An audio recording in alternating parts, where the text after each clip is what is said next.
Há exatos 630 dias, a Rússia tenta frear a escalada nuclear que ela mesma iniciou. Moscou acreditava que ameaças veladas sobre o uso de armas atômicas intimidariam o Ocidente. Mas a reação foi oposta. Quando o presidente americano mencionou testes nucleares, o Kremlin correu para esclarecer que nada disso estava acontecendo, e que, na verdade, tudo fora mal interpretado. Enquanto Putin brinca de equilibrar facas nucleares, suas tropas não param de atacar a infraestrutura civil da Ucrânia. Mísseis e drones atingiram alvos energéticos no oeste do país, deixando mortos e feridos.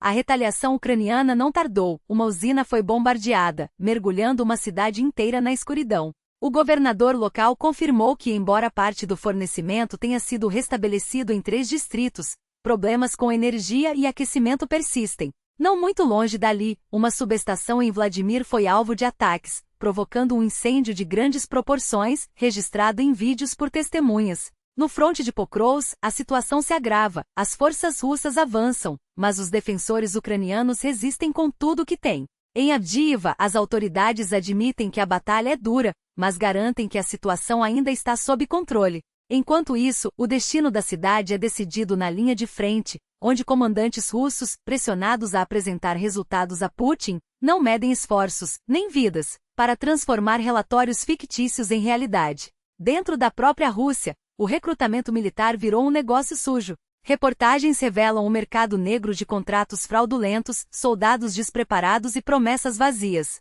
As chamadas viúvas negras, mulheres recrutadas sob falsos pretextos, são apenas uma face dessa engrenagem. E os próprios recrutas, longe de serem heróis, agem como invasores em solo russo. Em Belgorod, militares invadiram uma casa, assassinaram o marido e estupraram a esposa. Outro caso chocante envolve um soldado que tentou matar uma mulher a queima-roupa. Ninguém sabe ao certo o que defende essa tropa, mas uma coisa é certa: eles não lutam por nada além de si mesmos. Para ficar por dentro desses e outros acontecimentos, apoie nosso trabalho com curtidas, comentários e principalmente assinando o canal. Cada interação ajuda a impulsionar nossos vídeos e a levar informação de qualidade a mais pessoas. Se quiser ir além, considere contribuir financeiramente pelo Patreon, cujo link está na descrição, ou adquira um plano de VPN. Com ele você terá acesso irrestrito à internet, poderá usar redes sociais bloqueadas, assistir a conteúdo sem censura e navegar com privacidade, sem depender das restrições impostas pelo regime de Putin. A compra é legal na Rússia por enquanto, e garante que você não fique refém da manipulação digital do Kremlin. Enquanto isso, o Kremlin tenta controlar a narrativa. O porta-voz Dmitry Peskov afirmou que o teste do míssil Burevestnik foi não nuclear e que a Rússia espera que os Estados Unidos entendam a mensagem. Ele lembrou que a Casa Branca mencionou recentemente testes nucleares realizados por outros países, mas Moscou desconhece qualquer atividade do tipo. Peskov ainda ressaltou que se os Estados Unidos abandonarem o moratório sobre testes nucleares, a Rússia responderá na mesma moeda. No entanto, deixou claro que Moscou não tem planos imediatos de realizar testes atômicos. A estratégia parece clara. Putin quer evitar uma corrida armamentista direta, mas não hesitará em usar a ameaça nuclear como ferramenta de pressão, mesmo que isso tenha o efeito contrário ao desejado. Enquanto a Rússia se debate em contradições, a Europa avança em medidas concretas. Após sanções americanas, a Alemanha estuda nacionalizar ativos da Rosneft em seu território. Os Estados Unidos haviam concedido uma isenção temporária para subsidiárias alemãs da empresa russa, mas Berlim agora discute 2 opções: manter a exceção ou confiscar os ativos e vendê-los a investidores locais. Até hoje, o governo alemão evitava a nacionalização por medo de processos judiciais e indenizações à Rússia. A Rosneft, por sua vez, tenta vender suas operações na Alemanha desde março de 2024, sem sucesso. As sanções ocidentais, afinal, estão forçando a Europa a agir com mais firmeza, e isso é um avanço. A Ucrânia, por sua vez, enfrenta um desafio financeiro monumental. Para sustentar sua resistência à agressão russa, o país precisará de cerca de 380 bilhões de dólares até 2027, apenas para gastos militares. Isso é quase o dobro do valor já recebido em apoio dos aliados europeus desde o início da invasão. Atualmente, Kiev gasta cerca de 65 bilhões de dólares por ano com defesa, além de outros 73 bilhões em despesas civis. Embora arrecade 90 bilhões internamente, o déficit fiscal chega a 50 bilhões. Parte do armamento é recebida como doação, mas mesmo assim, Os custos militares crescem 20% ao ano, ainda que permaneçam em apenas 2% a 3% dos gastos russos. As necessidades ucranianas em equipamentos e munições aumentarão 5% ao ano, segundo estimativas. Além disso, o país terá que investir cerca de 5 bilhões de dólares anuais na reconstrução de infraestrutura destruída. Mesmo após o fim da guerra, o financiamento externo continuará essencial, pois Kiev precisará repor estoques e manter uma força militar permanente para conter futuras ameaças de Moscou. Para cobrir o déficit, duas fontes são cruciais: o próprio orçamento ucraniano e os ativos russos congelados no exterior, avaliados em centenas de bilhões de dólares. Sem eles, a resistência ucraniana ficaria seriamente comprometida.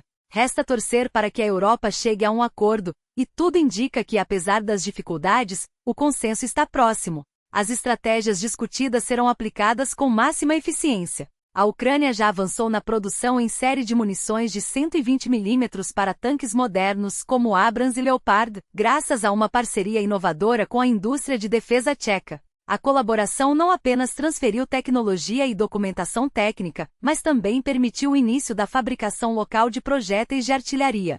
Enquanto a República Tcheca fornece componentes críticos, como cargas propulsoras, detonadores e outros elementos essenciais, a indústria ucraniana assume a produção dos corpos dos projéteis, a montagem final e os testes rigorosos. No primeiro ano de parceria, a meta é produzir até 100 mil projéteis de 155 mm e 50 mil de 105 mm, com planos ambiciosos de dobrar essa capacidade nos próximos anos. Atualmente mantemos os números iniciais, mas a meta é escalar para 300 mil unidades anuais, afirmou um representante da empresa. A localização da produção também avança. Hoje, cerca de metade dos componentes já é fabricada na Ucrânia, e a expectativa é que esse índice chegue a 80% em breve. Paralelamente, está em curso a transferência da produção de detonadores para solo ucraniano, consolidando a autonomia estratégica do país. Enquanto isso, a indústria de defesa ucraniana não abandona a produção de munições de calibre soviéticos, como os de 152 mm e 122 mm, garantindo que as forças armadas tenham acesso a todo o espectro de armamentos necessários. A resposta da Alemanha a esse cenário não poderia ser mais clara. Berlim anunciou um plano de investimentos militares sem precedentes, no valor de 377 bilhões de euros, abrangendo desde sistemas terrestres e aéreos até capacidades cibernéticas e espaciais. O pacote, que deve ser incorporado ao orçamento já em 2026, reflete uma mudança radical na postura defensiva do país, historicamente cauteloso em questões militares. A reação do Kremlin não tardou. Uma rede de bots pró-Rússia, conhecida como Matrioska, disseminou desinformação nas redes sociais, acusando a Alemanha de planejar uma nova guerra contra Moscou e de buscar vingança pela Segunda Guerra Mundial. Em um dos vídeos falsamente atribuídos ao projeto investigativo Belinga, alega-se que a esposa do chanceler alemão, Friedrich Scholz, teria adquirido 37% das ações de uma gigante do setor de defesa, uma afirmação absurda, já que a legislação alemã impõe rígidas restrições à participação de familiares de autoridades em empresas estratégicas. Outro conteúdo fraudulento disfarçado de reportagem do The Telegraph sugere que o Reino Unido estaria incentivando Berlim a iniciar um conflito nuclear com a Rússia. Essas narrativas revelam o verdadeiro temor do Kremlin. A modernização militar da Alemanha e da OTAN representa uma ameaça direta aos planos expansionistas de Moscou, e os fatos comprovam que esse receio é justificado. As Forças Armadas alemãs já planejam a aquisição de 12 mil drones kamikaze, no valor de 100 milhões de euros, para equipar unidades como a 45ª Brigada Blindada, estacionada na Lituânia, uma posição estratégica que pressiona diretamente a Rússia. 3 empresas alemãs, Elsin, Stark Defense e Rheinmetall, foram selecionadas para fornecer os sistemas, com contratos que somam cerca de 300 milhões de euros cada. Os drones como o Vertus, Stark Defense, o HX-2 Elsin e o recém-apresentado FV-144 Rheinmetall serão entregues em um modelo inovador. Apenas uma fração será imediatamente repassada às tropas, enquanto a maioria permanecerá com os fabricantes para atualizações constantes de software e hardware. Esse modelo, inspirado nas lições aprendidas na Ucrânia, onde ciclos de inovação duram semanas, não meses, elimina a obsolescência prematura dos equipamentos. A abordagem dinâmica garante que as Forças Armadas sempre tenham acesso às tecnologias mais avançadas, explicou um porta-voz do Ministério da Defesa alemão. Além dos drones, Berlim fechou um contrato recorde de 2 bilhões de euros para a aquisição de mísseis antitanque Spike, reforçando ainda mais sua capacidade de dissuasão. Enquanto a Europa se prepara para um cenário de longo prazo, os gargalos logísticos na fronteira entre a Rússia e o Cazaquistão começam a preocupar. Filas quilométricas de caminhões com mercadorias paradas há semanas ameaçam interromper o fluxo de componentes críticos para a produção de drones e sistemas de defesa. Empresas ucranianas e europeias relatam atrasos de mais de um mês em remessas de placas de circuito e outros insumos chineses, essenciais para a indústria bélica. Nossos contêineres estão parados desde janeiro, e as promessas de solução não se concretizam, desabafa Artem Bardes, diretor de uma empresa que produz equipamentos agrícolas e depende desses componentes. As autoridades russas atribuem os atrasos a medidas de controle para combater o contrabando e o desvio de sanções, mas a realidade é mais preocupante. A saturação dos postos de fronteira revela uma estratégia deliberada para estrangular a cadeia de suprimentos da Ucrânia e de seus aliados. Enquanto Moscou tenta ganhar tempo, a Europa acelera seus preparativos porque, no atual estágio do conflito, cada dia conta. E se o Kremlin ainda hesita em testar a determinação da OTAN, é porque sabe que o equilíbrio de forças está mudando mais rápido do que imaginava. Encontram-se peças de reposição para automóveis, mas o que realmente surge são drones desmontados ou componentes eletrônicos de uso militar. O problema não é apenas logístico, é sistêmico. A dependência russa de rotas alternativas, especialmente da China, revela uma fragilidade estratégica que só tende a se agravar. Cada atraso na entrega, cada componente retido na alfândega, cada suspeita de desvio para fins bélicos enfraquece não apenas o fronte, mas a própria capacidade de Moscou de sustentar uma guerra prolongada. E enquanto o Kremlin tenta decifrar se Pequim está realmente do seu lado ou apenas lucrando com a instabilidade, a Ucrânia não pode esperar. Enquanto a Europa debate o próximo pacote de ajuda, e a Rússia se perde em conjecturas sobre seus parceiros, uma verdade permanece inabalável. O que decide o destino deste conflito não são discursos, mas ações concretas. A sobrevivência da Ucrânia depende de sua capacidade de resistir, e resistir significa menos baixas, menos sofrimento, menos cidades reduzidas a escombros. Por isso, cada doação, cada equipamento enviado, cada terminal Starlink ou estação de guerra eletrônica entregue a um batalhão na linha de frente é um golpe direto contra a máquina de guerra russa. Não é caridade. É estratégia pura. O apelo é claro. O 122º Batalhão de Defesa Territorial e a Unidade de Contra-Inteligência da Brigada OKR precisam de sua ajuda. Os ataques com mísseis balísticos, drones Shahed e munições de precisão não param. A cada dia, novos recordes de destruição são batidos. Para responder à altura, os soldados ucranianos precisam de terminais Starlink, tablets resistentes e sistemas de guerra eletrônica. Não há tempo para hesitações. As doações podem ser feitas via conta bancária, criptomoedas, Bitcoin, USDT ou outros meios listados na descrição. Cada contribuição conta, e cada uma delas salva vidas. Enquanto isso, o cerco à informação se aperta. Na Crimeia ocupada, o acesso ao Telegram foi restringido sob o pretexto de combate a materiais extremistas. A medida anunciada pela operadora local Volna é apenas mais um passo na escalada de censura que já bloqueou canais independentes e silenciou vozes críticas. Os moradores da península, que já vivem sob ocupação, agora enfrentam um novo nível de isolamento. É a velha tática: cortar o acesso à verdade para controlar a narrativa.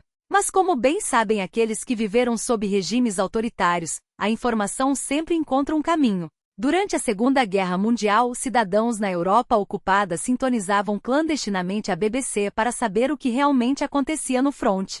Hoje, a ferramenta é outra, mas a necessidade é a mesma. A solução é simples: um VPN. Não importa qual, desde que funcione. Sem ele, o acesso a notícias confiáveis, a canais independentes e até mesmo a serviços básicos como o Telegram se tornará cada vez mais difícil. E não se engane, a censura não é apenas um incômodo, é uma questão de segurança. Quando o Estado controla a informação, ele controla a realidade. E uma população desinformada é uma população vulnerável. Portanto, não espere até que seja tarde demais. Instale um VPN agora. Porque quando as restrições se intensificarem, e elas se intensificarão, será muito mais difícil contorná-las. Enquanto isso, na Ucrânia ocupada, a infraestrutura continua a desmoronar. Em Luz, uma avaria nas redes elétricas deixou cidades inteiras no escuro. As autoridades fantoches falam em acidentes, mas os moradores sabem a verdade. A rede, já fragilizada por anos de bombardeios antes da ocupação, não foi reparada, foi apenas remendada. E remendos não resistem a uma guerra. Em Auschwitz a situação é ainda mais clara. Uma subestação elétrica foi atingida por um ataque preciso, deixando parte da cidade sem energia. As imagens das câmeras de segurança mostram o momento exato do impacto. 2 golpes diretos em um transformador a céu aberto, um ponto crítico da rede. Em questão de segundos, a luz se apaga. As autoridades russas minimizam os danos, falam em restauração imediata e garantem que não houve vítimas. Mas os moradores contam outra história. Nos fóruns locais, muitos afirmam que os ataques não foram realizados por drones, mas por mísseis de precisão. E não é difícil entender por que atingir uma subestação não é apenas um golpe na infraestrutura. É um ataque à moral da população. Sem energia não há aquecimento, não há água, não há comunicação. É o caos controlado, uma tática de desgaste que visa quebrar a resistência civil. A mensagem é clara: a guerra não se limita ao fronte. Ela está nas redes elétricas, nos cabos de fibra óptica, nas torres de transmissão. E enquanto a Rússia tenta manter a fachada de normalidade em seus territórios ocupados, a realidade é que cada ataque ucraniano, seja contra tropas, seja contra a infraestrutura crítica, enfraquece um pouco mais o domínio de Moscou. A Ucrânia não está apenas lutando por seu território, está lutando por seu futuro. E cada um de nós pode fazer parte dessa resistência. A escuridão toma conta das ruas e o silêncio é quebrado apenas pelo zumbido dos geradores improvisados. Quando a luz se apaga em Orlovskaya, não é apenas uma cidade que mergulha na escuridão, é um símbolo do colapso que Moscou tenta esconder. A maior usina termoelétrica da região, responsável por abastecer não só a eletricidade, mas também o aquecimento de milhares de lares, foi atingida. E o que deveria ser um serviço básico se transforma em mais uma arma de guerra. Famílias sem energia, hospitais operando no limite, escolas fechadas. Enquanto isso, nas redes sociais, russos comuns se perguntam em voz alta: o que está acontecendo na minha cidade? Como se a resposta não estivesse estampada nos céus iluminados por explosões. A estação elétrica de Vladimirskaya, um dos maiores nós energéticos da região, não foi poupada. Imagens que circulam mostram chamas consumindo transformadores, linhas de transmissão retorcidas como arame farpado, e a fumaça negra subindo sobre os bairros residenciais. Não é um acidente. Não é um erro. É a resposta calculada de Kiev a cada ataque russo contra sua infraestrutura crítica. E a mensagem é clara: se Moscou insiste em deixar a Ucrânia no escuro, a Rússia também conhecerá o gosto da escuridão. Desde o dia 30 de outubro, quando a Rússia lançou mais um de seus ataques massivos, 75 vetores de ataque, incluindo 663 drones e 52 mísseis, a Ucrânia não apenas resistiu, mas revidou. 16 mísseis e 363 drones foram interceptados, mas os que passaram deixaram um rastro de destruição. Usinas danificadas, subestações em chamas, cidades inteiras mergulhadas no caos. Em Lviv, um incêndio tomou conta de uma usina térmica. Em Vinnytsia, a governadora confirmou ataques a infraestruturas civis críticas. E em Zaporíjia, 3 pessoas morreram, outras 6 ficaram feridas. Mas o que mais assusta não são os números, são as consequências. Em Vinnytsia, uma menina de 7 anos não resistiu aos ferimentos após um ataque noturno. Em Sloviansk, 3 vidas foram ceifadas em um único bombardeio. E enquanto as autoridades ucranianas lutam para restaurar a energia, a população se prepara para um inverno sem garantias. Caldeiras de aquecimento alternativas são instaladas, pontos de distribuição de água quente são organizados, e famílias se aglomeram em abrigos improvisados. A guerra não escolhe suas vítimas, ela as cria, uma a uma em cada apagão, em cada noite sem aquecimento, em cada criança que treme de frio. E a resposta ucraniana não para por aí. Enquanto a Rússia tenta desesperadamente copiar tecnologias de drones, como o Shahed 238, equipado com motores chineses comprados às escondidas, Kiev avança em sua própria indústria de defesa. Os primeiros protótipos já estão em testes, e a mensagem é clara: se Moscou quer brincar de engenharia reversa, a Ucrânia está pronta para elevar a aposta. Afinal, não são apenas motores que estão em jogo, é a capacidade de decidir o próprio destino. Enquanto isso, no fronte de Avdiivka, a batalha por Pokrov se intensifica. As forças russas concentram ali 40% de seus esforços ofensivos, lançando ataques com unidades de assalto apoiadas por drones e artilharia. Mas a resistência ucraniana não cede. Cada prédio, cada quarteirão é disputado palmo a palmo. Os soldados russos, exaustos e desmoralizados, reclamam dos drones ucranianos que os caçam sem trégua, das emboscadas em ruínas urbanas, da logística falha que os obriga a lutar com suprimentos escassos. E enquanto Moscou tenta vender a narrativa de uma vitória iminente, a realidade é bem diferente. Suas tropas não conseguem se fixar, seus avanços são lentos e sangrentos, e cada metro conquistado custa mais do que podem pagar. A guerra não é feita apenas de mísseis e drones. É feita de escuridão forçada, de crianças que não podem estudar, de idosos que tremem de frio. É feita de engenheiros que trabalham contra o tempo para manter as luzes acesas, de soldados que resistem em trincheiras improvisadas, de civis que se recusam a se render. E enquanto a Rússia tenta vender a ilusão de controle, a Ucrânia prova, dia após dia, que a verdadeira força não está em quem ataca primeiro, mas em quem se recusa a parar de lutar. Em Mernohrad, embora ainda apenas nas telas dos radares, a estratégia russa se revela. Onde o Sref ataca com infantaria pesada, Mernohrad avança com infiltração. É a tática do gotejamento. Forças se infiltrando por múltiplas frestas na defesa, arrastando consigo blindados e veículos de apoio. Recentemente, um novo assalto mecanizado foi repelido. As Forças Armadas da Ucrânia destruíram 5 unidades de blindados, 2 veículos de transporte e pelo menos 14 combatentes inimigos, 8 deles confirmados em imagens. Agora a luta continua para localizar e eliminar os remanescentes das tropas invasoras, que ainda respiram entre as ruínas. Enquanto isso, o comandante-em-chefe fez uma visita surpresa ao fronte de Pokrovsk. Em suas redes sociais, ele não escondeu a gravidade da situação, mas deixou claro as alegações da propaganda russa sobre um suposto cerco. As forças ucranianas em Pokrovsk ou Kupiansk não passam de ilusão. A realidade é outra. As tropas russas, evitando confrontos diretos, se escondem entre os prédios, mudam de posição como sombras, tentando desgastar a resistência. A prioridade agora é clara: identificá-las e eliminá-las antes que consolidem suas posições. Para isso, a inteligência e os sistemas de ataque precisam trabalhar em perfeita sintonia, drones varrendo as ruas, equipes de assalto avançando com precisão cirúrgica, forças especiais neutralizando alvos de alto valor.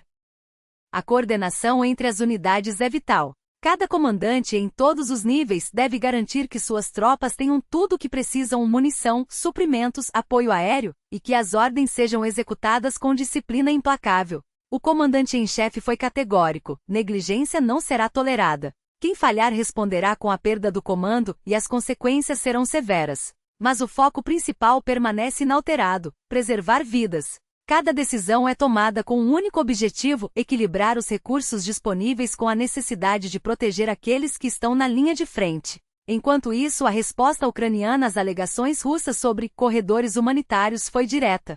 Não confiem em nenhuma proposta de Putin, alertou o porta-voz das Forças Armadas, Eurytchik, ao comentar as promessas de acesso seguro para jornalistas e civis em Pokrovsk e Kupiansk. Eu vi como terminou a trégua humanitária em Ilovaisk em 2014. Não repitam os mesmos erros. Ele lembrou que qualquer tentativa de entrar em território ocupado sem autorização ucraniana é uma violação clara das leis nacionais e internacionais.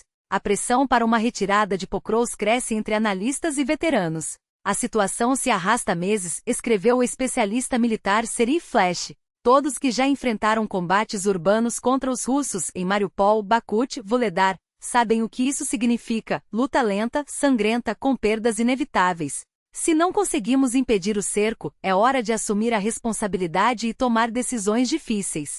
Nada é mais valioso do que nossas vidas. Flesch não é o único a defender essa posição. Outros oficiais em canais militares argumentam que sair de Pokrovsk de forma organizada, sem pânico, mas com estratégia, poderia salvar centenas de soldados e permitir a consolidação de uma nova linha de defesa, evitando um novo Ilovaisk. O ex-comandante do batalhão Aidar, Serhiy Sternenko, foi ainda mais contundente. Em cada uma dessas cidades, Ilovaisk, Debalteve e Vuhledar, os russos cortaram nossas linhas de suprimento e nos prenderam em bolsões de fogo. Sempre recuamos tarde demais, com perdas enormes em homens e equipamentos. Alguns nunca conseguiram sair. O mesmo está acontecendo agora. Já não deveríamos ter aprendido a lição?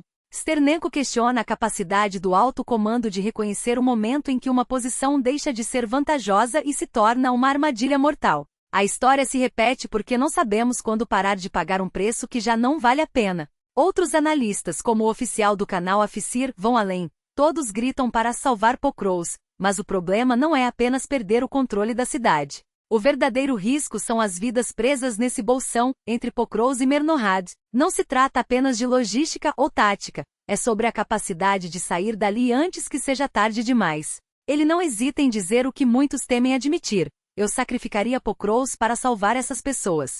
Porque cedo ou tarde perderemos a cidade. A questão é, quantos conseguiremos tirar de lá antes disso? A verdade é que a Ucrânia já enfrentou situações semelhantes, e as lições nem sempre foram aprendidas. Em Bakhmut, a defesa prolongada custou caro. No Donbas, posições insustentáveis foram mantidas até o último momento, com consequências trágicas. Agora, em Pokros, a dinâmica é diferente. Os russos não estão lutando rua por rua, mas tentando estrangular a cidade com infiltrações constantes, minando a moral e a logística ucraniana. A pergunta que fica é simples: até quando vale a pena resistir, se o custo em vida se torna insuportável?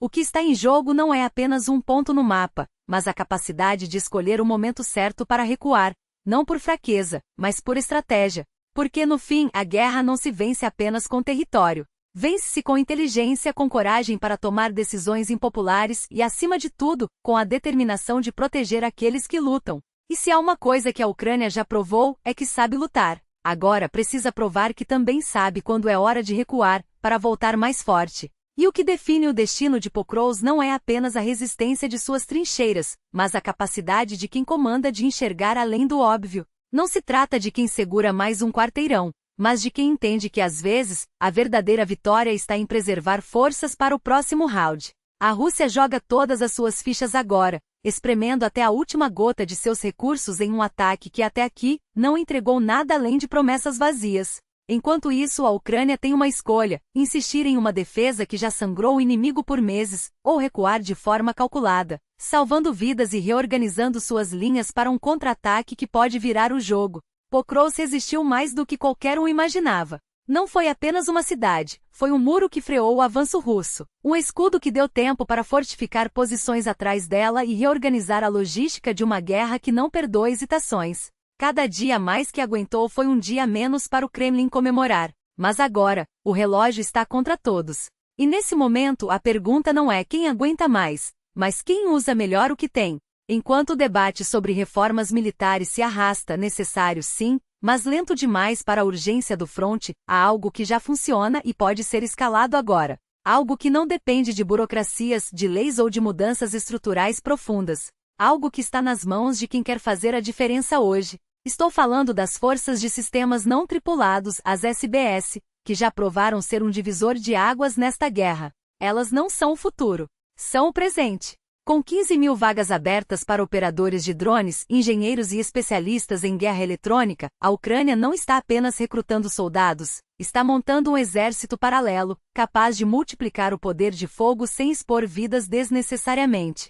Hoje, os drones respondem por 35% dos alvos destruídos no fronte. A meta é chegar a 5% do efetivo militar dedicado a essa área, um salto que pode significar a diferença entre um impasse e uma virada. Não é exagero dizer, cada operador treinado é um golpe a mais contra a máquina de guerra russa. E não se engane, essa não é uma função segura. Não existe segurança no fronte. Mas é uma das poucas áreas onde a tecnologia pode superar a brutalidade pura, onde a inteligência vence o número. Os drones já mudaram a dinâmica da guerra, agora, precisam mudá-la em escala. Quem se juntar a essa força não estará apenas lutando, estará reescrevendo as regras do combate.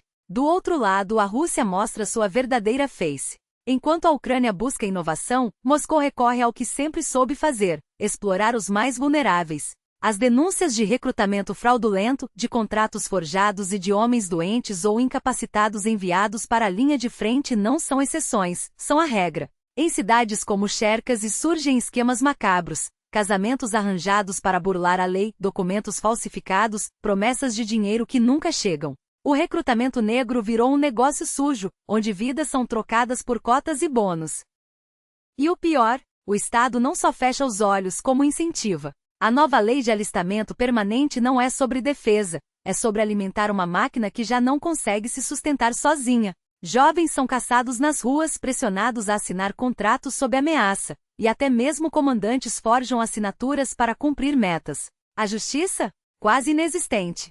Dos 180 processos por evasão no primeiro semestre, 90% terminaram em multas irrisórias. O recado é claro: na Rússia, a vida de um soldado vale menos que um papel assinado. Enquanto isso, a Ucrânia oferece uma escolha real. Não a ilusão de segurança, mas a chance de lutar com propósito, com ferramentas que realmente fazem a diferença. Se você está em dúvida se já pensou em voltar para defender seu país, este é o momento. Não espere um sinal mais claro. As SBS são a arma que pode encurtar esta guerra. E cada dia conta. Do outro lado da fronteira, a Rússia só tem mentiras e corpos para oferecer. Do lado ucraniano, há uma causa e uma oportunidade de ser parte da solução. A pergunta não é se você deve agir, mas quando. E a resposta é: agora. Eis a realidade que Putin não quer que você veja. Uma Rússia onde o uniforme não protege, mas aterroriza. Onde soldados não são defensores, mas predadores. O caso de Shchebekino não é um episódio isolado, é um padrão. Um padrão de impunidade, de violência que se espalha como metástase, devorando tudo o que toca. Homens armados invadem casas, executam civis, estupram mulheres. E depois a máquina do Estado engole a verdade, rótula as vítimas de mentirosas e enterra os fatos sob camadas de burocracia e silêncio. Alexei Kostrykin não era um monstro nascido do nada. Ele era um produto do sistema, um sistema que ensina que a força é lei, que a vida humana vale menos que uma ordem. Um sistema que, depois de transformar a Ucrânia em um campo de extermínio, agora devora sua própria população. E não se engane, o que aconteceu em Shchebekino pode acontecer em qualquer cidade russa. Em qualquer rua, em qualquer casa, porque quando o Estado normaliza a barbárie se torna a norma. E o que dizer de Alon Kakoev, um policial condenado por tortura, libertado para morrer em uma guerra que não é sua? Sua história é um espelho, mostra como o regime recicla seus criminosos, transformando-os em heróis quando convém. Primeiro, ele ajudou a matar um homem sob custódia do Estado. Depois, o Estado o enviou para matar ucranianos. E agora? Agora, ele é apenas mais um nome na lista de baixas, um nome que o Kremlin preferiria esquecer. Mas a pergunta permanece: quantos mais como ele existem? Quantos estão à solta, armados e impunes, prontos para repetir o ciclo de violência? A Rússia de Putin não é um país. É uma zona de guerra onde os civis são alvos em potencial, onde soldados bêbados podem decidir seu destino em um segundo, onde a justiça é uma piada cruel, e a única lei é a do mais forte. E se você acha que está seguro porque não se envolve em política, está enganado. A política deles é a violência. A política deles é o medo. E eles não precisam de uma desculpa para agir. Basta um capricho, um olhar errado, um não dito na hora errada. Então, o que você faz? Fecha os olhos e espera que a tempestade passe? Ou reconhece que enquanto Putin estiver no poder, não há refúgio, não há neutralidade, não há segurança. Há apenas a escolha entre ser vítima ou resistir. E se você é ucraniano, a escolha é ainda mais clara. Cada dia que passa sem ação é um dia a mais de sofrimento para seu povo. Cada hora de hesitação é uma hora a mais de impunidade para os criminosos que destroem seu país. A guerra não espera. A história não perdoa. E os monstros, uma vez soltos, não voltam para a jaula sozinhos. Eles precisam ser detidos. E isso começa com uma decisão, a sua.